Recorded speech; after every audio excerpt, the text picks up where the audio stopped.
nagsisilbing inspirasyon sa kanyang nakababatang kapatid,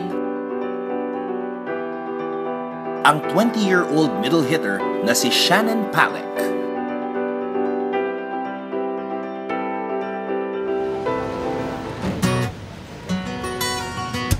At dahil sa angking tangkad, volleyball ang unang sport na sinubukan niya. Tubong Iloilo si Shannon at nagtuloy-tuloy ang pag-usbong ng kanyang karera sa paglalaro ng volleyball hanggang sa makarating siya sa UST.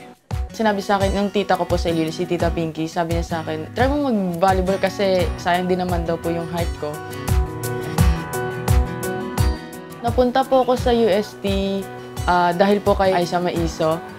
Nag-meet po kami nun sa amin sa Pasay City. Tapos sabi niya, try mo mag-try out dito sa UST, ganun. Nahirapan po talaga ako nun sa language kasi syempre Ilonggo kami, tapos bigla ang Tagalog. Hindi po kami nakapag-prepare nun. Pero sinubok siya ng pagkakataon dahil sa natamong ACL injury.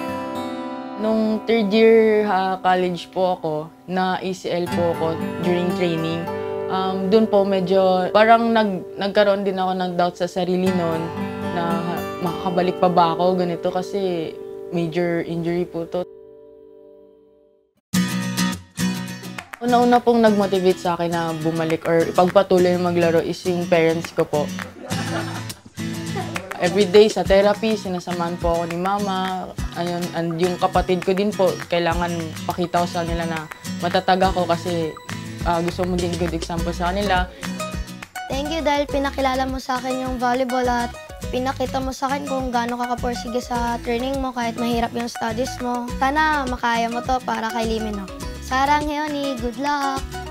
Sa mga ginagawa niya ngayon, which is siguro hindi na ako makakapanood ng ibang game niya. Good luck anak, gawin mo yung lahat yung magagawa mo para sa team at para din sa kay coach. Gawin mo na lang lahat yung sinasabi niya. At nandito lang kami, nandito sa family, Palek family lahat, mga taga Dubai, lahat ng mga tao na nagsusupport sa iyo.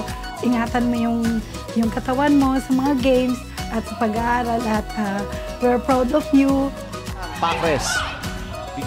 At sa kanyang matagumpay na pagbabalik, malaki agad ang naiambag ni Shannon nang makatungtong muli ang UST sa semifinals.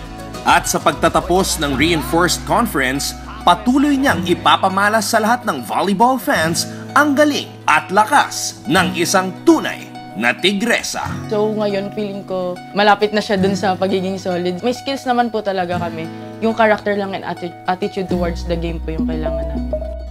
Hello po sa mga UST fans. Thank you po for supporting UST. Manalo man o matalo, kaya natin to. Go, Ste!